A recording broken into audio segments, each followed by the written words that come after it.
স্বরূপের চোখে কি ছিল কি জানি, মল্লিকার বুকে গিয়ে তা যেন তীরের মতো বিঁধল। আরও কত দিনই তো স্বরূপ এমন রাগ করে তার সঙ্গে কথা বলেনি, কিন্তু এমন ব্যথা তো কোনো দিন পায়নি মল্লিকা। অত্যন্ত বিমর্ষ মুখে মল্লিকা ফিরে গেল। খাওয়া দাওয়ার পর মনটা একটু শান্ত হলে অনুরূপের মনে হলো সত্যিই বড় স্বার্থপরের মতো কাজ হয়েছে। সংসার নিয়ে নানা বিষয় আশয় নিয়ে এতদিন সে এমন মত্ত হয়েছিল যে স্বরূপের দিকে তেমন করে তাকাবার কথা ইদানিং তার মনেই হয়নি। মল্লিকার ওপর তার সমস্ত পরিচর্যার ভার দিয়ে স্বরূপের বিয়ের কথা প্রায় ভুলেই বসেছিল অনুরূপ। অবশ্য চেষ্টা সে কম করেনি আগে, কিন্তু আরও চেষ্টা দরকার। টাকার দিকে অনুরূপ তাকাবে না, যেমন করেই হোক বিয়ে সে দেবেই স্বরূপের। তাছাড়া স্বরূপ ইচ্ছা করে না করলে তো কোনো কাজ তাকে আর করতে বলবে না অনুরূপ। বিকালে সে নিজেই কাঠের উপর সূক্ষ্ম কারুকার্য করতে বসল, কিন্তু মনে যত অটুট সংকল্পই থাক, হাত আর চলে না। এসব কাজ করতে ধৈর্য থাকে না অনুরূপের। এতদিনের অনভ্যস্ততায় সমস্ত চারুশিল্প যেন ভুলতে বসেছে অনুরূপ। কাজ কিছুতেই এগোলো না। বিরক্তি আর হতাশায় বারবার তার ধৈর্য চুক্তি ঘটতে লাগলো। ইদানিং এসব কাজে বড় একটা হাতই দেয়নি অনুরূপ। বড় বড় শাল গাছের গুঁড়ি এসেছে বন্দর থেকে। কাঠের কারবার করে পয়সা করবার দিকেই তার ঝোঁক ছিল। বিষয় আশায় ক্ষমতা প্রতিপত্তি ছিল তার লক্ষ্য। কখন অলক্ষ্যে শিল্পীর দক্ষতা তার হাত থেকে খসে পড়ে গেছে সে টেরও পায়নি। মনের মধ্যে হঠাৎ যেন কেমন করে উঠল অনুরূপের। শুধু স্বরূপই যে পঙ্গু তা নয়, শিল্পের দিকে নিজেকেও সে পঙ্গু করে তুলেছে। এতদিন স্বরূপকে সে নিজেরই এক অংশ বলে মনে করত। তার গৌরব, তার খ্যাতিতে নিজেকে গর্বিত বোধ করত। আজ স্বরূপ যখন দূরে সরে যাচ্ছে, তখন অনুরূপের মনে হলো তার খ্যাতি আর গৌরব নিয়েই সে যাচ্ছে। অনুরূপের জন্য তার কিছু মাত্র আর অবশিষ্ট রেখে যাবে না। অথচ সৌন্দর্য সৃষ্টির সম্পূর্ণ সুযোগ অনুরূপই তাকে দিয়েছে। সংসারের সমস্ত চিন্তা ভাবনা, সমস্ত কাঠিন্য থেকে তাকে সে সন্তর্পণে দূরে সরিয়ে রেখেছে। না হলে এত কি বড় হতে পারত স্বরূপ? কিন্তু নেপথ্যে এই আত্মোৎসর্গের জন্য কোনো দামই থাকবে না অনুরূপের। সমস্ত কীর্তি, সমস্ত গৌরব কেবল স্বরূপেরই রয়ে যাবে। স্নানের পর মাথা আঁচড়াবার সময় হঠাৎ বহুদিন পরে নিজের চেহারার দিকে চোখ পড়তে মল্লিকা চমকে উঠল। এত খারাপ হয়ে গেছে তার চেহারা, ভেঙে চুরে এই বছরে সে এত জীর্ণ হয়ে গেছে, তা তো সে ধারণাও করতে পারেনি। ক্ষোভে আর লজ্জায় নিজের দিকে সে যেন নিজেই চাইতে পারল না। বহু সংকোচে সে স্বরূপকে খাবার পরিবেশন করে এলো। গোপনে একবার তাকিয়ে দেখল স্বরূপ ঠিক সেইভাবে আর তার দিকে চেয়ে নেই, অন্য মনে কি ভাবছে। মোহ তার চোখ থেকে খসে পড়ে গেছে, আর মল্লিকার দেহ থেকে সৌন্দর্য আর যৌবন। মল্লিকার মনে হলো স্বরূপের মোহই যেন এতদিন সেই সৌন্দর্যকে বাঁচিয়ে রেখেছিল।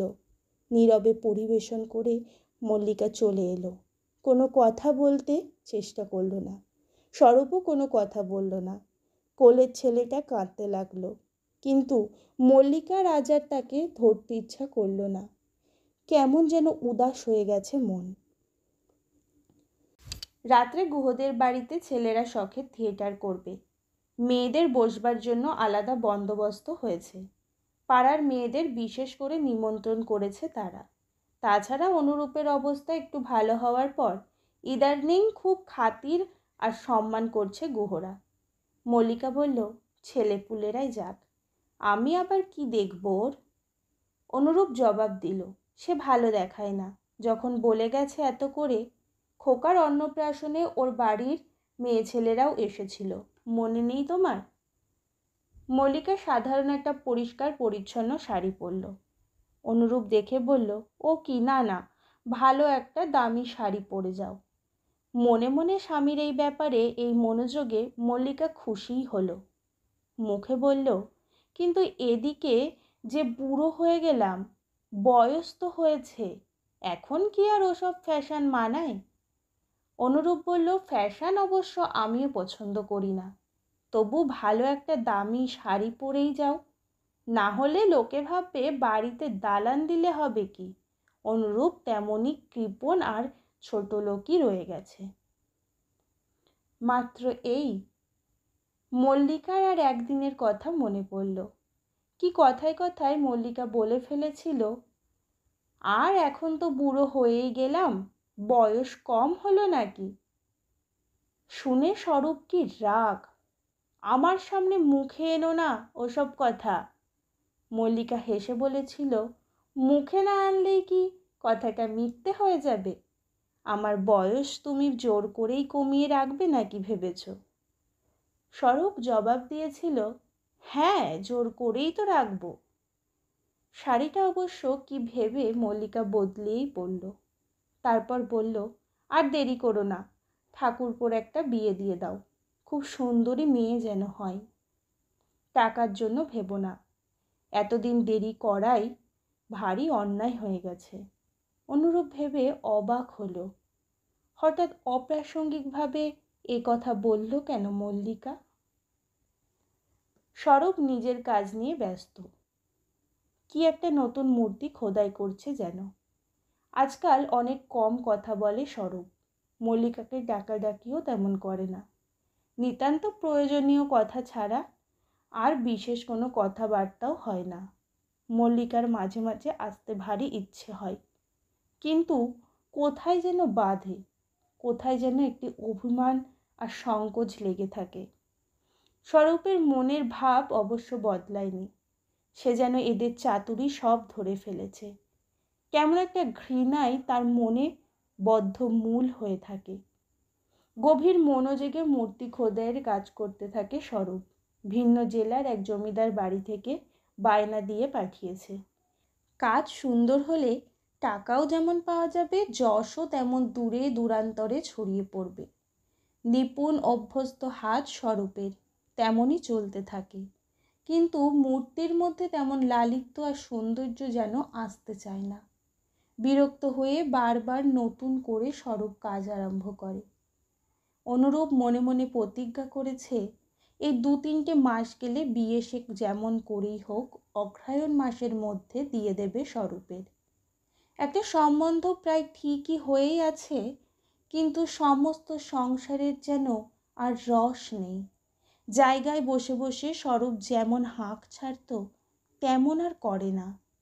তার হাসিতে উল্লাসে সমস্ত বাড়ি যেমন চঞ্চল হয়ে উঠত তেমন আর হয় না। কিন্তু মল্লিকা যেমন গৃহকর্ম করত, সন্তান পালন করত, তেমনই করে যায়। কাঠের কারবার অনুরূপে তেমনই চলতে থাকে, কিন্তু সংসারটাও যেন শুকিয়ে কাঠ হয়ে গেছে। এক এক সময় এই বিষয় আশয় কারবারপত্র ভারী দুর্বহ মনে হয় অনুরূপের। বেশ আছে স্বরূপ, নিজের ধ্যানে নিমগ্ন হয়ে বেশ আছে সে। আর এদিকে ছোটাছুটি দৌড়াদৌড়ি করে অনর্থক নিজেকে ক্ষয় করে ফেলেছে অনুরূপ। বিয়ে করে ছেলেপুলে নিয়ে অকালে বুড়ো হতে চলেছে মল্লিকা, কিন্তু স্বরূপ নিজেকে ধরে রেখেছে, একটুও অপচয় হতে দেয়নি। যৌবনকে সে বেঁধে রেখেছে, সমস্ত ভবিষ্যৎ তার সামনে, আর অনুরূপ কেবল অতীতের বস্তু। এতকাল যে যৌবনের সৌন্দর্যকে সে আকণ্ঠ পান করেছে তা অনুরূপের মনে পড়ল না। ভবিষ্যৎকে সে যে তার স্বরূপের মতো উপভোগ করতে পারবে না, এই ক্ষোভই তার মনকে বারবার আচ্ছন্ন করে রাখতে লাগলো। কিন্তু হঠাৎ সেদিন স্বরূপের মুখের দিকে তাকিয়ে অনুরূপ চমকে উঠল। চুলগুলো উস্কো খুস্কো, চোখ দুটো লালচে। অনুরূপ ধমক দিয়ে বলল, খুব রাত জাগছিস বুঝি? স্বরূপ বলল, না না, তো শরীর দিনের পর দিন অমন খারাপ হচ্ছে কেন? কি এত কাজ, কি এমন তোর দুর্গোৎসব পড়েছে শুনি? স্বরূপ অল্প একটু হাসল, ও কিছু না, তুমি ভেবো না দাদা। স্বরূপ তো বলল ভেবো না, কিন্তু 2 দিন যেতে না যেতেই পড়ল জ্বরে। অনুরূপ বলল, কিরণ ডাক্তারকে কল দিই কেমন? স্বরূপ বলল, এত ব্যস্ত হচ্ছ কেন? কিন্তু ব্যস্ত শেষ পর্যন্ত হতেই হলো। কিরণ ডাক্তার বলে গেল, জ্বরটা ভালো নয়। কয়েকদিন বাদে বলল, ডবল নিউমোনিয়া। শহর থেকে পর পর দুজন ডাক্তারকে এনে দেখালো অনুরূপ, কিন্তু কারো ভাবভঙ্গিতেই ভরসা পেল না। সদর থেকে আরও বড় ডাক্তার আনতে যাবে। স্বরূপ তাকে ইশারায় থামিয়ে ফিসফিস করে বলল, যাবে, যাও, বারণ তো তুমি শুনবে না। কিন্তু আমার বড় ইচ্ছা তুমি এ সময় আমার কাছে থাকো। অনুরূপ ফের ধমক দিতে যাচ্ছিল, কিন্তু উপস্থিত সবাই সেই পরামর্শই দিল। মরবার আগে স্বরূপ বড় ভাইকে তার একটা ইচ্ছা জানিয়ে গেল।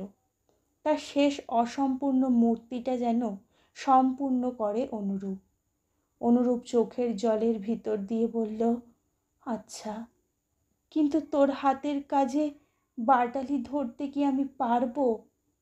স্বরূপ বলল, তুমি আমার চেয়ে অনেক ভালো পারবে। শোকাচ্ছন্ন কয়েকটি দিন কাটল। অনুরূপের কোনো কাজে মন নেই, খেয়াল নেই কোনো দিকে। একদিন মল্লিকাই মনে করিয়ে দিল, ঠাকুরপো কি একটা মূর্তির কথা না বলেছিল শেষ সময়? অনুরূপ বলল, ঠিক ঠিক, তার শেষ ইচ্ছা তো রাখতে হবে। কোথায় সেই মূর্তি? যদি তাই নিয়ে একটু অন্যমনস্ক থাকা যায়। স্বরূপের কাজ নিয়ে ভুলে থাকতে হবে স্বরূপকে। পাটের মোটা মোটা চট দিয়ে ঢাকা মূর্তিটা স্বরূপের ঘরেই এক কোণে পড়েছিল। বড় ছেলের সাহায্যে ধরাধরি করে মূর্তিটাকে আরও একটু সামনের দিকে এগিয়ে আনলো অনুরূপ। চটটা সরিয়ে ফেলল, তবু এ কয়দিনে বেশ ধুলো জমেছে। মাকড়সা মাথার উপর দিয়ে বুনে গেছে জাল। অনুরূপ মল্লিকাকে ডেকে বলল, পরিষ্কার শুকনো একখানা ন্যাকড়া নিয়ে এসো তো। আলমারির মাথার উপর থেকে ছেঁড়া কাপড়ের পুঁটলিটা পেরে ন্যাকড়া বের করতে একটু দেরি হলো মল্লিকার। তারপর সেখানা হাতে করে এসে বলল, এই নাও, দেখি দেখি কি মূর্তি কেটেছে ঠাকুরপো। অনুরূপ রূঢ় কণ্ঠে বলল, দেখো চিনতে পারো কি না। চেনা কঠিন নয়, মল্লিকারই আবক্ষ প্রতিকৃতি।